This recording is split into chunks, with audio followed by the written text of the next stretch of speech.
안녕하세요. 역사탐방입니다. 오늘은 방사능 연구자 마리 퀴리에 대해 알아보려고 합니다. 시작해볼까요? 1867년 폴란드의 겨울은 자비가 없었습니다. 하지만 그보다 더 차가웠던 것은 도시를 짓누르는 러시아 군화 소리와 금지된 모국어의 비명이었지요. 10살의 마냐, 훗날 마리 퀴리라 불릴 이 소녀는 밤마다 아버지가 숨겨둔 물리 기구들을 닦으며 깨달았습니다. 조국을 빼앗긴 자에게 지식은 사치가 아니라 유일한 생존 무기라는 사실을 말입니다. 소녀는 러시아 장교의 눈을 피해 폴란드의 시를 외웠고 그 억압의 농도만큼 지식에 대한 갈증을 키워갔습니다. 그것은 장차 세상을 뒤흔들 거대한 집착의 서막이었습니다. 어머니의 죽음은 소녀의 신전을 무너뜨렸습니다. 결핵으로 쓰러진 어머니의 손을 잡고 밤새 올린 기도는 응답받지 못했지요. 십자가는 침묵했고 신은 냉담했습니다. 어머니의 숨이 멈춘 날 마냐는 성당을 나오며 결심했습니다. 눈에 보이지 않는 구원 대신 증명할 수 있는 법칙만을 믿겠노라고 말입니다. 신이 떠난 자리에 차가운 이성이 들어앉았습니다. 이제 그녀에게 세상을 구원할 유일한 성소는 실험실뿐이었습니다. 슬픔은 분노가 되었고 분노는 지독한 학구열로 변해 그녀의 혈관을 타고 흘렀습니다. 여성에게 교육의 문이 닫힌 땅에서 마냐는 유령처럼 움직였습니다. 밤마다 장소를 옮기며 러시아 경찰의 감시를 피하는 비밀 교육기관 비행대학에 몸을 담았지요. 촛불 하나의 의지에 금지된 과학을 논하던 그 지하 다락방은 마냐에게 가장 자유로운 영토였습니다. 발각되면 시베리아 수용소행이었지만 그 공포조차 지식에 대한 허기를 채워주지는 못했습니다. 그녀는 그곳에서 인간의 육체는 가둘 수 있어도 빛을 향한 정신은 결코 가둘 수 없음을 배웠습니다. 가방 안에는 낡은 옷가지 대신 수천 개의 공식이 적힌 노트가 빼곡히 쌓여갔습니다. 사랑은 가난한 천재에게 가장 잔인한 덫이었습니다. 언니 브로냐의 유학비를 벌기 위해 들어간 시골 부잣집에서 만난 카지미의 씨와의 첫사랑은 달콤했지만 계급의 장벽은 칼날 같았습니다.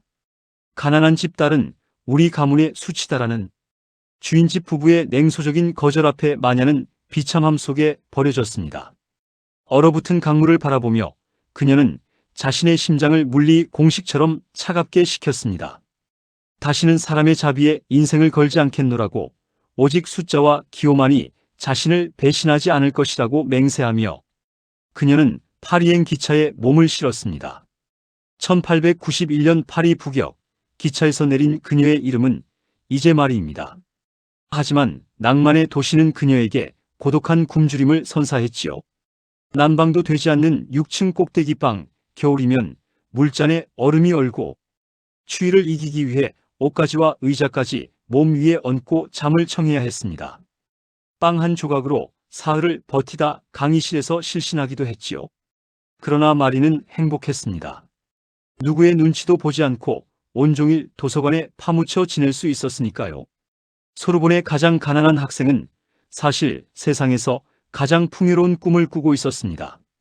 그녀의 머릿속에선 이미 원자들이 궤도를 그리며 춤을 추고 있었던 것입니다. 운명은 물리학의 법칙처럼 정확하게 두 사람을 마주 세웠습니다. 1894년의 봄, 피에르 퀴리와의 만남은 거대한 우주의 충돌이었습니다. 천재적인 물리학자였지만 세상사에 무심했던 사내, 그리고 지식에 굶주린 폴란드 여자. 두 사람은 사랑을 속삭이는 대신 자성의 오차 범위를 논했습니다. 피에르는 마리의 손에 밴 시약 냄새에서 장미향보다 진한 동질감을 느꼈습니다. 그것은 단순한 남녀의 결합이 아니었습니다. 우주의 비밀을 함께 파헤칠 두 개의 거대한 지성이 궤도를 합친 순간이었지요. 그들은 서로의 영혼을 실험 도구처럼 소중히 아꼈습니다. 결혼식은 참으로 소박했습니다.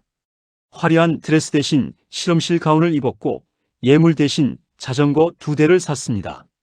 그들은 파리 외곽을 달리며 우주의 구조를 토론했습니다. 그러나 신혼의 달콤함은 곧 지독한 노동으로 바뀌었습니다. 마리는 우라늄보다 수천 배 강한 빛을 내는 무언가가 있다고 확신했습니다. 사람들은 비웃었지요. 여자 과학자의 망상이라며 거들떠보지도 않았습니다. 하지만 마리는 포기하지 않았습니다. 그녀는 오스트리아에서 가져온 8톤의 광석 쓰레기 피치블렌드를 직접 퍼나르기 시작했습니다. 그것은 인간의 한계를 시험하는 장엄한 사투의 시작이었습니다. 실험실은 사실상 헛간이었습니다. 여름에는 찜통 같고 겨울에는 살을 애듯 추운 창고였지요. 마리는 거대한 무쇠 가마솥 앞에 서서 집채만 한 나무 막대기를 저었습니다. 연기는 눈을 찌르고 독가스는 폐를 갉아먹었습니다. 매일 밤 어깨가 빠질 것 같은 통증에 시달렸지만 그녀는 멈추지 않았습니다. 8톤의 어둠을 휘젓고 또 휘저어 단 0.1g의 진실을 찾아내는 과정은 과학이라기보다 순교에 가까웠습니다. 그녀의 손가락은 화상으로 문드러졌고 손톱은 빠졌습니다. 하지만 그녀는 웃었습니다. 가마솥 안에서 끓고 있는 것은 자신의 생명을 녹여 만든 인류의 미래였기 때문입니다. 1898년 12월의 어느 밤, 마침내 기적이 일어났습니다. 칠흑 같은 어둠 속에서 작은 유리병이 스스로 신비로운 푸른 빛을 내뿜기 시작한 것입니다. 인류가 한 번도 보지 못한 빛, 라듐의 탄생이었습니다. 마리와 피에르는 넋을 잃고 그 광채를 바라보았습니다. 그것은 어둠 속에서도 결코 꺼지지 않는 신의 눈동자와 같았지요. 하지만 그 빛은 축복인 동시에 잔인한 저주의 시작이기도 했습니다. 라듐은 그녀의 세포를 조금씩 파괴하며 자신의 존재를 알리고 있었습니다. 발견의 대가는 생명이었지만 마리는 그 대가를 기꺼이 지불할 준비가 되어 있었습니다. 1903년 노벨상 위원회는 여성이라는 이유로 마리를 수상 후보에서 제외하려 했습니다. 피에르의 강력한 항의가 없었다면 역사는 그녀의 이름을 지워버렸을지도 모릅니다. 마침내 공동 수상을 하게 된 마리, 그러나 그녀는 화려한 시상식장에서도 이질적인 이방인이었습니다. 사람들은 그녀의 천재성보다 그녀의 옷차림과 성별에 더 주목했지요. 쏟아지는 찬사와 카메라 플래시 속에서 마리는 기괴한 피로감을 느꼈습니다. 그녀에게 필요한 것은 금메달이 아니라 방해받지 않고 연구를 계속할 수 있는 더 정교한 실험실 뿐이었습니다. 영광의 정점에서 비극은 예고 없이 찾아왔습니다. 1906년 비 내리는 파리의 거리에서 피에르가 육중한 진마차에 치여 허망하게 숨을 거두고 말았습니다. 마리의 세계가 무너져 내렸습니다. 그녀는 피에르의 피와 뇌수가 묻은 옷을 가위로 잘라 보관하며 실성한 듯 통곡했습니다. 피에르, 당신이 없는 실험실은 무덤보다 적막해요. 하지만 그녀는 주저앉지 않았습니다. 그녀는 피에르의 일기장 마지막 페이지에 답장을 썼습니다. 당신이 시작한 일을 내가 끝낼게요. 그것은 죽음을 초월한 약속이었고 그녀를 지옥 같은 슬픔에서 건져낸 유일한 끈이었습니다. 남편을 잃은 슬픔 속의 마리는 동료 과학자 랑주뱅과 잠시 위로를 나눴습니다. 그러나 대중은 잔인했습니다. 폴란드 여자가 프랑스 가정을 파괴한다며 언론은 그녀를 난도질했지요. 집 앞에는 돌을 던지는 군중들이 모여들었습니다.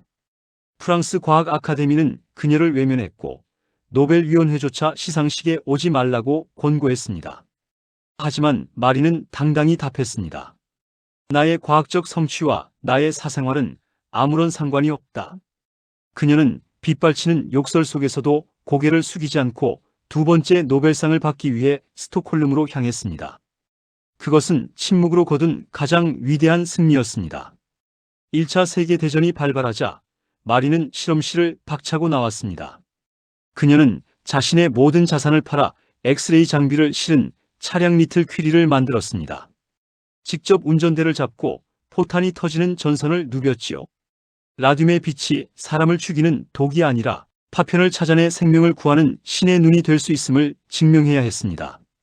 병사들의 살 속에 박힌 죽음의 그림자를 찾아내며 그녀는 전쟁의 참혹함을 온몸으로 겪었습니다. 이제 그녀는 파리의 이방인이 아니라 프랑스의 수호자이자 수만 명의 아들을 구한 어머니가 되었습니다. 전쟁이 끝난 후 마리는 미국으로 향했습니다. 라듐 연구를 계속할 자금이 바닥난 그녀를 돕기 위해 미국의 여성들이 100만 달러를 모았습니다. 자부심 강한 그녀가 대중 앞에 손을 내민 것은 오직 인류의 미래를 위해서였습니다. 백악관에서 대통령을 만날 때도 그녀는 소박한 검은 드레스를 입었습니다.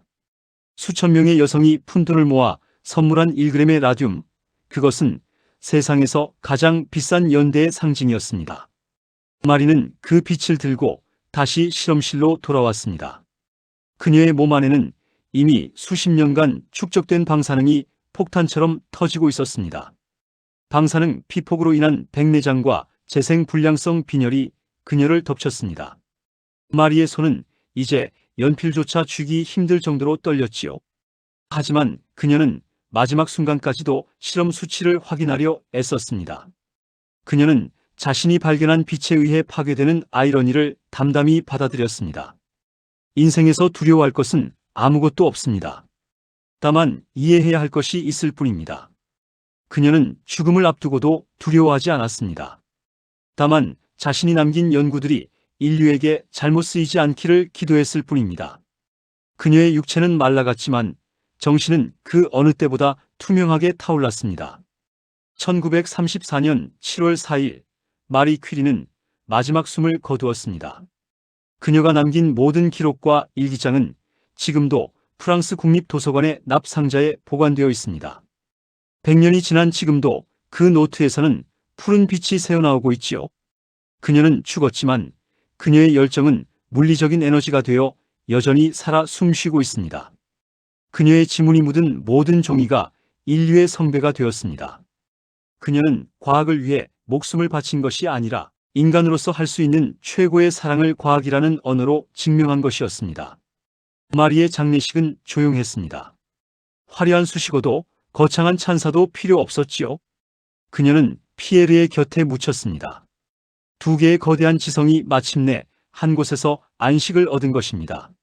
사람들은 그녀를 방사능의 어머니라 부르지만 그녀는 그저 진실을 사랑했던 한 명의 탐구자로 기억되길 원했습니다. 그녀가 남긴 빛은 병든 자를 치료하고 우주의 기원을 밝히는 등불이 되었습니다. 그녀의 삶은 짧았으나 그녀가 뿜어낸 광채는 인류의 역사가 끝날 때까지 꺼지지 않을 것입니다. 오늘도 소르본의 실험실 복도에는 마리의 발소리가 들리는 듯합니다. 낡은 구두를 신고 바삐 움직이며 새로운 공식을 계산하던 그 소리 말입니다. 그녀는 우리에게 가르쳐 주었습니다. 어둠이 깊을수록 스스로 빛나는 존재가 되어야 한다는 것을요. 가난도, 차별도, 상실도 그녀의 호기심을 꺾지 못했습니다. 마리 퀴리, 그녀는 단순한 위인이 아닙니다. 불가능에 도전하는 인간 정신의 가장 고결한 표본입니다. 그녀의 푸른 빛은 지금도 누군가의 실험실에서, 누군가의 꿈속에서 영원히 일렁이고 있습니다. 대서사의 막이 내립니다. 하지만 마리가 남긴 질문은 여전히 유효합니다. 당신은 무엇을 위해 당신의 생명을 녹이고 있습니까? 그녀는 대답 대신 자신이 남긴 수만 장의 연구 노트를 가리킵니다. 납상자 속에서 1600년 동안 타오를 그 빛을 보십시오. 그것은 한 여성이 세상의 편견과 싸워 쟁취한 고귀한 전리품입니다. 끝까지 시청해 주셔서 감사합니다.